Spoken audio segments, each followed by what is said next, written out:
બાગાયત પાકમાં 12 માસ માંગ ધરાવતો નારિયેળ સૌરાષ્ટ્રમાં નવી જાતોની વધુ ઉત્પાદન। બાગાયત પાકોમાં વર્ષભર સતત માંગ ધરાવતો પાક એટલે નારિયેળ। નારિયેળને ખેડૂતોએ કલ્પવૃક્ષ તરીકે ઓળખ્યો છે, કારણ કે તેના દરેક ભાગનો ઉપયોગ થાય છે।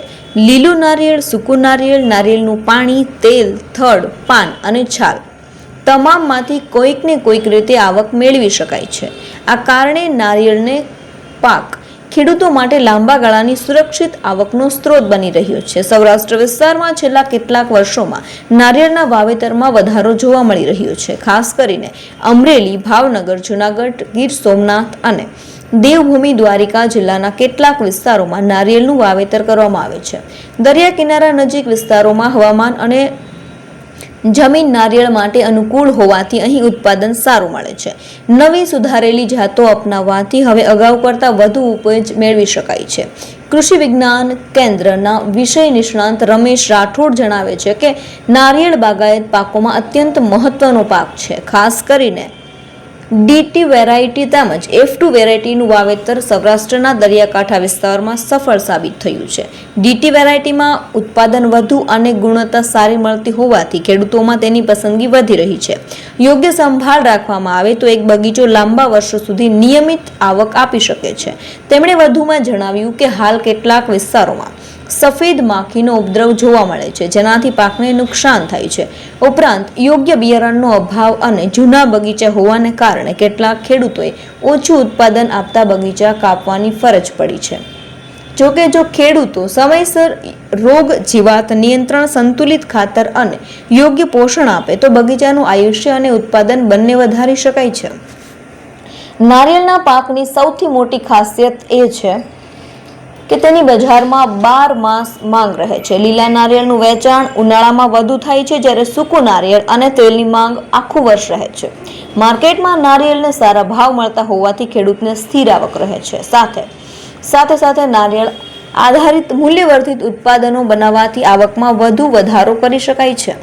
અંતમાં એવું કહી શકાય કે નારિયેળ બાગાયત પાકોમાં ભવિષ્યનો મહત્વનો વિકલ્પ છે। જો ખેડૂત જૂના બગીચાની યોગ્ય દેખરેખ રાખે, નવા બગીચામાં સુધારેલી જાતનું વાવેતર કરે અને ખાતર તથા પોષણ પર ધ્યાન આપે તો નારિયેળમાંથી ઉત્તમ ઉત્પાદન અને સારી આવક મેળવી શકાય છે।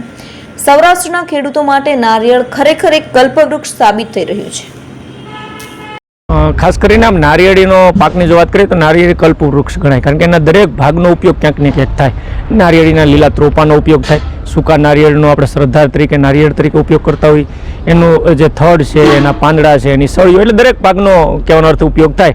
અને આપણા ગીર સોમનાથ જિલ્લાની વાત કરીએ તો અંદાજિત 14,000 હેક્ટર કરતાં પણ વધારે નારિયેળીનું વાવેતર છે।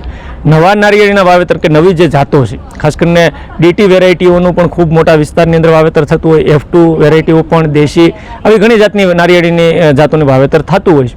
અને એટલો વિસ્તાર પણ ગીર સોમનાથ જિલ્લાની અંદર ખાસ રહેલો છે।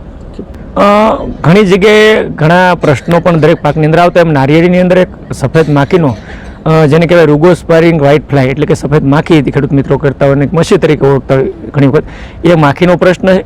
ઘણી જગ્યાએ નારિયેળીના જે પ્રમાણેના નારિયેળ આવવા જોઈએ, એટલે જૂની જાતો હોય, ઘણી વખત સારું જાતનું બિયારણ ન હોય ને એનું પૂરો પોષણ ન મળવાને લીધે ઉત્પાદન નથી મળતું, એ પ્રશ્નો છે। ઘણી કે નારિયેળ ખરવાના પ્રશ્નો છે। તો આ બધા પ્રશ્નને લીધે ઘણી વખત થાકી અને ખેડૂત મિત્રો બગીચાઓ કટિંગ કરતા હોય, પરંતુ મારી ખાસ સલાહ છે કે નારિયેળીનો પાક બાગાયતી પાકોની અંદર ખૂબ એક આગવું સ્થાન ધરાવે છે અને આ પાકની 12 મહિના ડિમાન્ડ રહેવાની છે। માર્કેટની અંદર ખૂબ સારા ભાવ મળવાની સંભાવનાઓ પણ છે, એટલે નારિયેળના બગીચા હોય એને સાચવીએ, નવા બગીચાઓનું આયોજન કરતા હોય, સારી જાતના બગીચાઓ કરીએ, એની અંદર પૂરું પોષણ દઈએ।